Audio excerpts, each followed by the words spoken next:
Hey, welcome to the Route Consultant weekly webinar for the bread industry. My name is Josh Gregory. I'm the Vice President of Education here at Route Consultant. Our team ran one of the largest logistics operations in the country here and has a decade of experience valuing, selling, and consulting on these types of businesses. And the goal of these webinars are to help all of you to come in and understand the opportunity that comes with owning one of these businesses and really to help you learn from here and to find the best ways that if you are interested to ask questions and keep moving forward and really get into the industry and move quickly. And if you are here live, we're always going to have Q&A. If you want to type in a question at any time, we have a Q&A button at the bottom of the window. Otherwise, whether you're here live or you're watching later on YouTube, you can always send questions in to us at info@routeconsultant.com. Happy to answer them live, happy to answer them offline, whatever you guys need.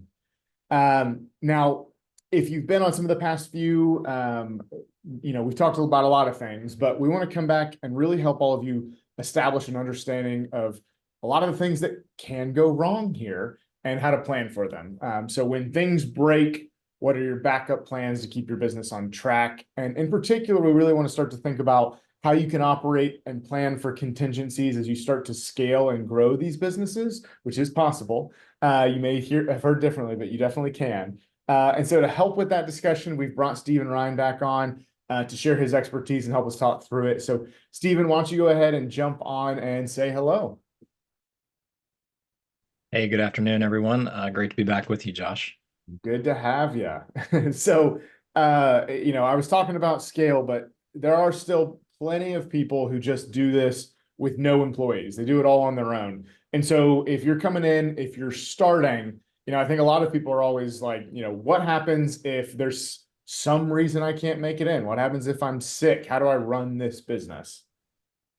Yeah, it's a great consideration. As you move into this space, you are the business. If you are an independent operator, I was one myself for 5 years, and so I've lived this story. And it can be difficult. I'll say this kind of falls into two buckets, whether this is like a planned day off that I'm able to forecast for, or I twisted my ankle playing volleyball the night before. So you can plan for those a little bit differently. Depending on the company that you're contracting with, it can be much easier than others. Depends on the velocity of the product, the time of week, the holidays that you're trying to take a day off. But if you're able to plan ahead, your son has a football game, your daughter has a high school graduation, you can really kind of plan your orders to work around that. So if that's getting extra product on a Friday to accommodate being off on a Saturday, it's really easy to bring a merchandiser on a Saturday if I've left extra product, knowing that it may not be perfect, but I can plan ahead and work around that. That's a lot different than, if I'm unable to work because of something that happened the night before. And so it's important to kind of differentiate that, not only from a business standpoint, but from how we're going to move forward and overcome that. Yeah, and you said that there's different bakeries that handle it differently. Like what are the easiest products or bakeries to do it with, and what are maybe some of the harder ones? Yeah, at the top of the list, you're going to find Pepperidge Farm cookies are going to be the easiest to really plan around. The product.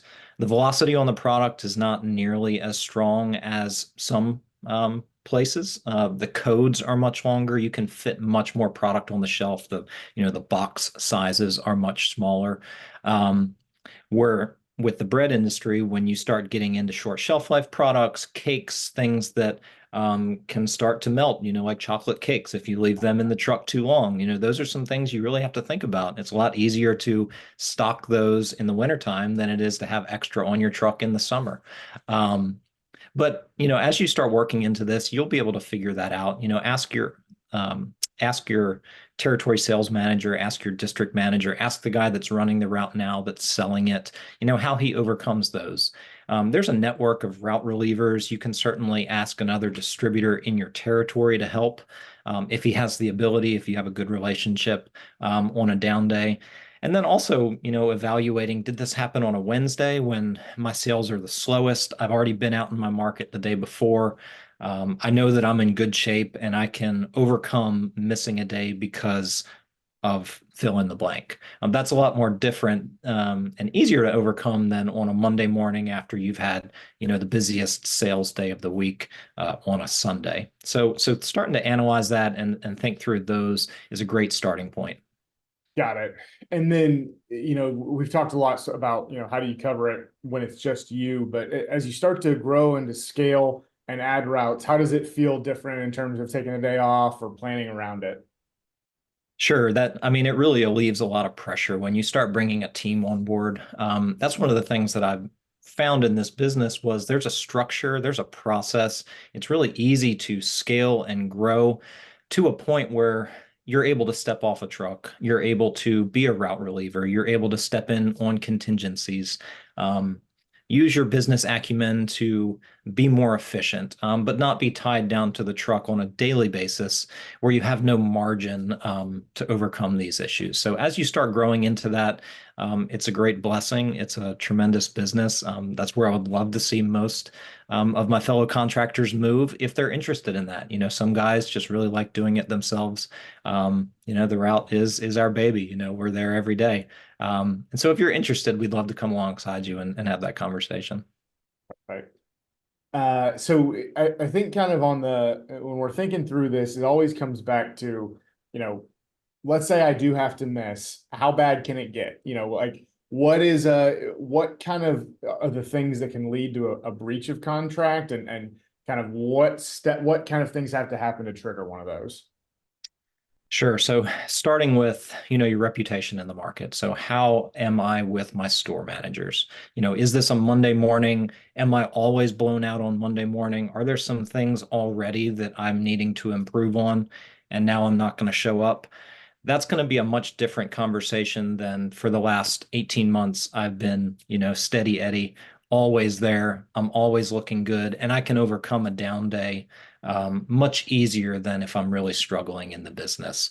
Um, so I would start with understanding that, and then knowing that breach of contract notices by nature are a way for you to improve the business. So as owner operators, we really can't be told what to do. That's going to be, some gray area there, breaching the independent nature. And so the only way that a company can let you know that there are some things that need to be changed is through a breach of contract notice. Typically, these are going to give you 2 to 5 days to rectify an issue.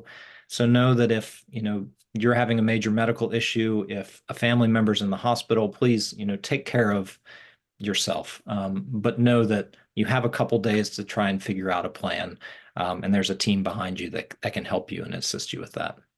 Yeah, and I would imagine just the way you're describing it there, it's not in the bakery's best interest to actually have to pull a contract. So, in a situation like that, let's say it was a breach and they got to the point where they actually had to pull a contract. What even happens? Is that something that the bakery then handles it themselves, or do they have to pay somebody else to do it? What leads you to that point? Yeah, you're absolutely right. It's not something that, businesses relish doing. I've gotten them myself.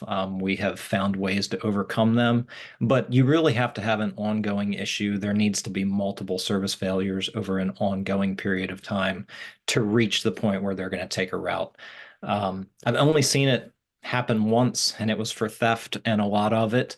But in that case, the adjoining independents came together and took over some business, helped.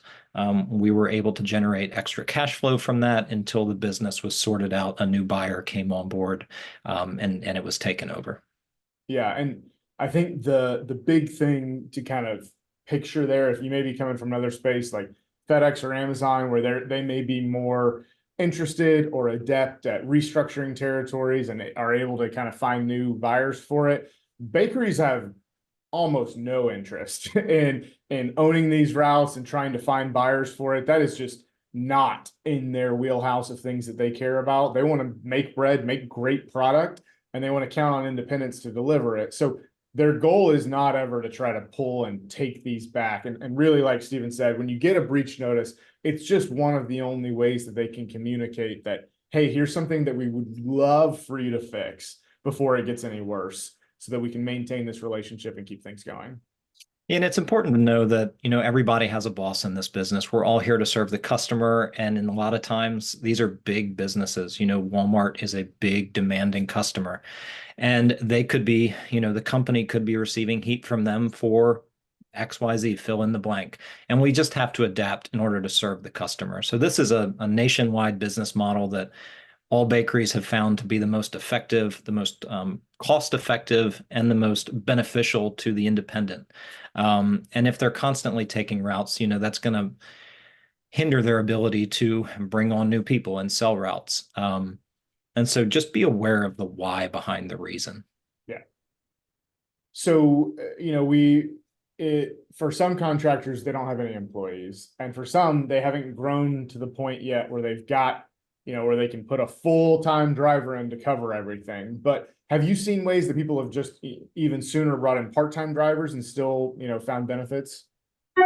Yeah, so as soon as you're able to find a margin and you have some cash to hand off, I would start with a part-time merchandiser. That can be someone on Saturday, on Sunday, on Wednesday, but teaching someone that's local to your territory, maybe it's a store employee that you can train for 15 minutes, before or after they check in to their shift to rotate product from display to work back stock. Having someone that is familiar with your product, knows what sells where is a huge benefit. And that's really going to help you on a day when you have an unforeseen, issue come up. As long as you have product in the store and it just needs to be rotated, you need to make sure things are fronted up, you need backstocked, worked, you can find ways as a business owner to work around some of those unforeseens. And sometimes, you have no other option. You have to find someone else, another person to deliver product because you're just out. So it starts with knowing your territory and knowing where you stand inventory wise. And you can find a way to work around that. Got it. Yeah. And it makes perfect sense that, you could bring in somebody, at least part-time. Probably the easier fix is merchandising, because they can work different hours. They don't have to be there every morning, but it also gives you a good chance to start to train them on everything, so that when there are days that you may have to take off unexpectedly, you can have them do a full route. But if you don't have that part-time, do you find it's easy to work with others at the depot if you need a day or if you need support quickly? Yeah, so we talk about this in two different buckets. So do I need merchandising help where they don't have to work a handheld or drive a truck? Um, if you need product delivered, there's some things that go into that are a little harder to train, how to work with the barcode scanner, how to place orders, how to sell product into stores that can have an impact on your settlement. And you want to make sure you have someone that knows how to do that if they have to step into that role. So I would start with another independent in your depot, someone that already knows how to work it. You can say, I need this product taken here. Here's the address. I have personal experience with that, where I've had to use a fellow contractor for 1 or 2 days to deliver some product. And it's really easy, pay them a flat rate, pay them generously, because this is going to take a lot of time from their business. And be available to do that for someone else, as well, is my last encouragement there. Yeah. And I guess just as a general thought, do you know in general how many different contractors are at the average depot? On a staffed depot, we are seeing companies move toward more efficiencies where maybe they own multiple different labels and they're going to start combining depots. We see this on the Pepperidge Farm, Snyder's, Lance side of the business, where much like FedEx with the express integration, there are two trucks and two depots that could really be more efficiently combined. And so you might see 25, you might see 100, depending on where you stand regionally and how that restructure has happened. Got it. So there should be a few options of people. It's not like there's just one person that you're going to have to, whether you like them or not, that's the person to ask. There should be at least a couple of options to kind of pick the ones that you trust. Yes, there should be a few. Perfect. Now, we've talked about a couple of days. What happens if you want to take a full week off, like take a full vacation? It's probably harder to have, just an independent cover you for that long. Have you seen ways that people do, cover vacations? Yeah, really only in the last year and a half, 2 years has, full-time route relief started becoming an option. So there are multiple people out there that are trained with different bakeries. They understand how to run handhelds. and they're available to book. I will say they oftentimes book up fast. Some of the guys that I know around here are already booking into 2025, 2026. So if you're able to plan ahead for a family vacation, a reunion, you want to take, 2 weeks off for whatever that is, find that person in your area, get them on the books. They do a great job. They float, they understand the business, and it's great peace of mind to walk away and know that there's someone that's taking care of the business. Yeah, and I'd imagine as you get even larger in scale in this business, you can start to have even somebody on staff that's basically your floater for your business. And if there are days that they're not floating, they can be vacation for other businesses and have that revenue stream. Yeah, that's exactly right. So, if you start hitting scale where you're 20, 30 routes, you're going to want to have a couple part-time guys, just, to help out, build displays, and then to cover that vacation time. You're going to want to have extra trucks. That's when the business really starts becoming fun, when you have that type of scale. Yeah, perfect. So we've talked a lot about people. Let's talk about the other side of this equation. So we've all got trucks. What happens when one breaks? Yeah, so there are lots of options out in the truck space. Penske used trucks is a great option. We have used them to purchase. U-Haul is a great option if you just simply need a truck for the day, if you're already out on the territory and something has broken down. As you start reaching scale, it's a good idea to have an extra truck at your depot.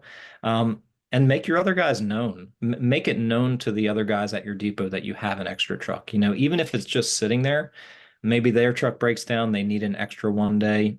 If it works within your business and you can mitigate the risk there, you can rent it out to other guys, at your depot. A truck and trailer is a great option as well. If you drive a truck, housing a 16-foot trailer, you don't really have to carry insurance on that in some states. So leaving that there is a great way where you can send a floater, to pick up a trailer, load it up, and finish the route that way. So that's an easy way to kind of circumvent some of those risks there with trucks. But I'd say Penske, if you're looking to purchase, Bush Truck Leasing is another option for a long-term solution. Um, U-Haul is a good option. They're typically clustered in areas where you can get them pretty quickly. And then truck and trailer, like I mentioned, as another viable option. Okay, yeah, and you mentioned spares sometimes, or even a trailer. How difficult is it to store a bunch of vehicles at the depot? Do they care how many you have there? Like, what's the process there? Yeah, I can't speak to that specifically. It depends on how much space they have. The one thing I like about leaving a truck at a depot is most of the time there's going to be security cameras. These can be easy targets for, people stealing catalytic converters. So just be careful where you park them. I used to park an extra truck at a Walmart, had a window busted out overnight, and there was nothing in it, but they were just looking through the glove compartment. And so be careful where you park vehicles. Thankfully, I haven't had a cat stolen, but in certain areas that is a thing. So if you have 5, 6 trucks, just know that that's a possibility. Got it. Is it hard to deal with, like let's say you're 3 stops into a route and a truck breaks down? What's generally the thought process for finishing out that day? Sure. In my experience, I like to, bring a U-Haul. I like to meet the driver, help him transfer everything from one truck to the other, and then coordinate getting the other truck towed so that he can get back on the road, and continue his day. If that's not a viable option, call ahead, let the stores know what happened. That's a little easier to overcome than, a Sunday night, something happens and I can't make it into work on Monday. So I've made the effort. I'm out on territory. I have product. This is what happened. This is how I'm going to overcome it. But I would try and minimize his downtime. So if you're able to bring a truck to him and send him along his way, I would encourage you to do that. Grab an Uber to get back to your vehicle. But if he's not able to and you have to, send him to get the U-Haul, just make sure you call ahead and everyone knows that if you're going to be 3, 4 hours delayed due to this, that they're aware of the issue. Got it. Okay.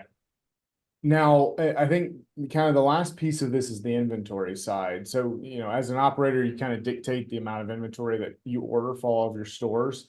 And we've talked plenty of times in previous webinars about the actual process of ordering and deciding how much to order. But what happens if you get the amount wrong? Like you don't have enough or you order too much?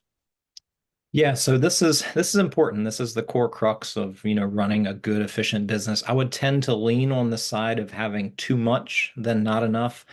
I would always rather, take a small hit on stale overages than be completely out of product.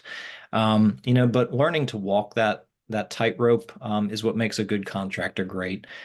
So I would lean toward, having extra product and know that you can always, if another guy is running low, you can transfer it to him. You can ask another guy for product if he has extra. So, with your other IDPs and know that if I'm going to try and go heavy, I want to do it on the weekend. So I'm going to try and order a little extra on a Thursday, Friday, Saturday truck than I might on a Monday truck because I know that I can adjust and I can overcome that on my busiest days of the week. So just be aware, don't take a hands-off approach to ordering. Make sure you adjust your orders, and you're going to do just fine. Got it. So it does come back to having that contextual knowledge of your territory and what you're running, but order a little heavy to be conservative and the other part of it is understanding, what your products are, how long they last, because stale is the side of it, how long before this goes stale, and then also knowing what your acceptable stale thresholds are. And do those stale thresholds vary per product and per bakery, or is that the same at every bakery? No, you're going to see rolling thresholds depending on product and velocity, market trends. As shelf life increases, things that they do to be better efficient. Maybe they've built a new bakery closer to your territory and they can get product there overnight rather than 3 or 4 days late. Those are going to have an impact on the threshold that you're given for stale. Got it. Perfect. Okay, so you order the inventory. What happens if when it gets there, it's damaged? Whose fault is that? How do you handle those situations? That's a great question. So each company is going to have a different process for requesting credit. If it's a staffed depot where there is a manager that receives the order from the bakery, he's going to go through that and he's only going to bill your account what is sellable. If you're in an unstaffed depot or working out of an independent warehouse that you rent yourself, there's going to be a lot of documentation. They're going to want lots of pictures just to, clarify. They may even want the product back. I've seen that in some cases where they're trying to figure out what happened, and so we have to ship, damaged product back to them. But there's always a process, for you to get credit for that product. Okay. If it's damaged and they don't ask for it back, what do you do with it? Most of the time we toss it or donate it. Our pantry gets pretty full pretty quickly. A food bank, I would just say, mark through the barcode. I've had a situation where I've donated a lot of product to a stale bank and someone's taken it and returned it to a store for store credit. And so I've given credit for it twice. So there's a little thing there. I would take a Sharpie and I would mark through the UPC if you think that you're in an area that might happen. Yeah. I mean, in general, it seems almost like why not do it just in case? Sure. uh, okay, and then inevitably there's especially depending on where you're operating, what happens if there's some kind of weather delay on the inventory arriving? So it's not just because you ordered wrong, suddenly the truckload of inventory hasn't come and so you have nothing to deliver. What's your process there? Yeah, so this is where a district manager, a regional manager is going to take the lead. If there is a late truck, people aren't able to run, or a partial truck comes. We had this just 2 weeks ago. And then there was an email sent to the major chains at a corporate level. And so that filtered down to all store managers, and they were aware, hey, such and such company had a late truck. They had a bakery line go down. They're not getting product today. And so you don't have to call 15 stores. That's handled at a corporate level. Okay, that's great. Yeah, and at the end of it, that's most of what we wanted to cover, but I think it all comes back to exactly what you've kind of outlined here in a bunch of different times. One, it's about planning, it's about thinking through what you can. There might be times where you need to be a little conservative and order a little extra to make sure that you're prepared. But there is a good community here of either contractors or the bakery, where if you're communicating, a lot of things are resolved just because you're communicating. Everybody's trying to get this product to the place that it needs to go. You know, they're trying to make it, get it to you, you get it to the stores. And there is a lot of synergy there. There's not a lot of conflict in terms of goals or incentives. And so communicate, and then working with the, you know, the corporation, and they're going to work with you, especially in times like this where weather delays the product. They handle it to make sure that this isn't some big fire you have to deal with. Everybody knows that there's these situations where they're going to talk, reach out, and handle it for you. So I think in general, those are the things that we want you to hear. These are the things to plan for. These are the kind of the thought processes to have, the strategies that you can employ in your business, and know that there are others around you that can help you when the times get rough. And at the end of the day, the bakery is not trying to take your business. So even when times get hard, usually you can work together and find a path forward, because it's in everyone's best interest to resolve it that way. Perfect. Well, that's, like I said, that's mainly what we wanted to cover today. So for everybody on here or everybody watching later, just know that this is a place where you can come to us, you can ask questions, but we also have plenty of free content on our webpage already, our 101s. We have a new investor summit where you can come on site in Nashville and learn from us, meet Steven, and other ways that we can work with you, whether you're looking to buy a business or you're already a contractor trying to find the best ways to operate more efficiently. Lots of ways that we can work with you as our team. So if you have any of those questions, always feel free to reach out to us. Again, info@routeconsultant.com is the best email address for us, or you can call our hotline directly. Other than that, Steven, thank you so much for being here, and we will see you and everyone else next week.